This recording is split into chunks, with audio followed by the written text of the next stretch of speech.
అక్రమంగా సంపాదించినటువంటి 10 సంవత్సరాల పాలనలో ఉన్నటువంటి అహంతో జూబ్లీ హిల్స్ ఓటర్లను కొనుగోలు చేసే పద్ధతిలో ఓటుకు 5,000 అడుక్కోండి అని చెప్తున్న మాట ఆక్షేపణీయం. ఎన్నికల కమిషన్ కు కాంగ్రెస్ పార్టీ పక్షాన ఫిర్యాదు చేస్తున్నాం. సోమోటోగా కూడా ఎన్నికల కమిషన్ ఓటుకు 5,000 రూపాయల ప్రస్తావన తెచ్చినటువంటి కేటీఆర్ గారి పైన కేసు పెట్టాలని కోరుతా ఉన్నాం. అదేగాక చరిత్రలో అందరికీ తెలుసు, హుజురాబాద్ ఉప ఎన్నికల్లో ఓటుకు 6,000 ఇచ్చినటువంటి సంస్కృతి సాంప్రదాయం మీది.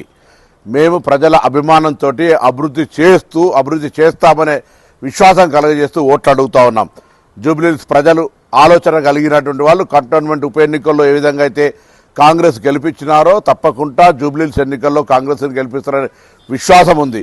మేము ఇస్తున్నటువంటి 200 యూనిట్లు కావచ్చు, కొత్త రేషన్ కార్డులు కావచ్చు, సన్న బియ్యం కావచ్చు, మహిళలు ఉచితంగా బస్ ప్రయాణం కావచ్చు, వడ్డీ లేని రుణాలు కావచ్చు, నూతనంగా ఉద్యోగాలు కావచ్చు, హైదరాబాద్ ఇన్ఫ్రాస్ట్రక్చర్కి సంబంధించినటువంటి డ్రింకింగ్ వాటర్, డ్రైన్, ఇతరత్ర అంశాలు కావచ్చు, అన్ని రకాల అంశాలు మా అభ్యర్థి చదువుకున్నటువంటి పని చేయగలిగే శక్తి ఉన్నటువంటి నవీన్ యాదవ్ గారిని ఆశీర్వదిస్తూ ఉన్నారు.